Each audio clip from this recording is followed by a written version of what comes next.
Doctor G Shampa ಸಾಹಿತ್ಯ ವೇದಿಕೆ ವತಿಯಿಂದ ಮಂಡ್ಯ ನಗರದ ಕರ್ನಾಟಕ ಸಂಘದ ಆವರಣದಲ್ಲಿ 16ನೇ ಅಖಿಲ ಕರ್ನಾಟಕ ಕನ್ನಡ ಅಕ್ಷರ ಜಾತ್ರೆ ಹಾಗೂ ಕೃತಿ ಬಿಡುಗಡೆ ಸಮಾರಂಭವು ವಿಜೃಂಭಣೆಯಿಂದ ನಡೆಯಿತು. ಕಾರ್ಯಕ್ರಮವನ್ನು ಬಿಜೆಪಿ ಮುಖಂಡರು ಹಾಗೂ ಮೈಸೂರು ವಿವಿ ಸಿಂಡಿಕೇಟ್ ಮಾಜಿ ಸದಸ್ಯರಾದ ಡಾಕ್ಟರ್ ಇಸಿ ನಿಂಗರಾಜೇಗೌಡ ಅವರು ಜ್ಯೋತಿ ಬೆಳಗುವ ಮೂಲಕ ಉದ್ಘಾಟಿಸಿದರು.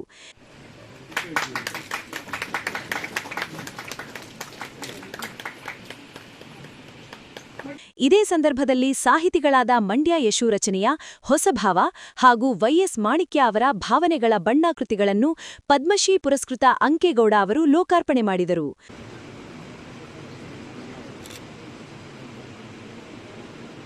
ನಂತರ ವಿವಿಧ ಕ್ಷೇತ್ರಗಳಲ್ಲಿ ಸಾಧನೆಗೈದ ಗಣ್ಯರಿಗೆ ನಾಗರಿಕ ಅಭಿನಂದನೆ, ಕರ್ನಾಟಕ ಸೇವಾ ಭೂಷಣ ಹಾಗೂ ಕನ್ನಡ ರತ್ನ ಪ್ರಶಸ್ತಿಗಳನ್ನು ನೀಡಿ ಗೌರವಿಸಲಾಯಿತು. ಬಳಿಕ ಮಾತನಾಡಿದ ಡಾಕ್ಟರ್ ಇಸಿ ನಿಂಗರಾಜೇಗೌಡ, ಯುಗಾದಿ ಕೇವಲ ಹಬ್ಬವಲ್ಲ, ಪ್ರಕೃತಿ ಮತ್ತು ಸಂಸ್ಕೃತಿಯ ಸಂಗಮ.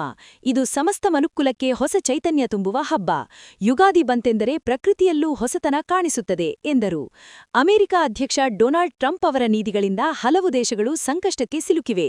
ಆದರೆ ಭಾರತ ಮಾತ್ರ ಸುಭಿಕ್ಷವಾಗಿದ್ದು ಪ್ರಧಾನಿ ಮೋದಿಯವರ ನಾಯಕತ್ವವೇ ಇದಕ್ಕೆ ಕಾರಣ ಎಂದು ಅಭಿಪ್ರಾಯಪಟ್ಟರು. ಸಂಕ್ರಾಂತಿ ಹಬ್ಬದ ನಿಮಿತ್ತ ಒಂದು ಸಂಕ್ರಾಂತಿ ಉತ್ಸವ ಇರ್ಬೋದು, ಯುಗಾದಿ ಇರ್ಬೋದು, ನವೆಂಬರ್ನಲ್ಲಿರುವಂಥ ಕನ್ನಡ ಹಬ್ಬ ಇರ್ಬೋದು, ದೀಪಾವಳಿ ಸಂಭ್ರಮ ಇರ್ಬೋದು, ಈ ರೀತಿ ವರ್ಷ ಪೂರ್ತಿ ಹಲವಾರು ಕಾರ್ಯಕ್ರಮಗಳನ್ನು ಮಾಡ್ತಾರೆ. ನಮ್ಗೆ ಗೊತ್ತಿದೆ ಕನ್ನಡ ಸಾಹಿತ್ಯ ಪರಿಷತ್ ಏನು ಮಾಡಬೇಕು ಅದಕ್ಕಿಂತ ಅತ್ಯುತ್ತಮ ಕಾರ್ಯಗಳನ್ನು ಮಾಡ್ತಾ ಇದೆ. ಅದಕ್ಕೆ ಇಡೀ ಜಿ ಶಂಪಾ ವೇದಿಕೆ ಮತ್ತು ಅಲ್ಲಿರುವಂಥ ಎಲ್ಲ ಪದಾಧಿಕಾರಿಗಳು, ಸಾಹಿತ್ಯ ಅಭಿಮಾನಿಗಳು ಬೆಂಬಲವಾಗಿ ನಿಂತ ಇರುವಂಥದ್ದು ತುಂಬ ಶ್ಲಾಘನೀಯವಾದದ್ದು. ಇವತ್ತು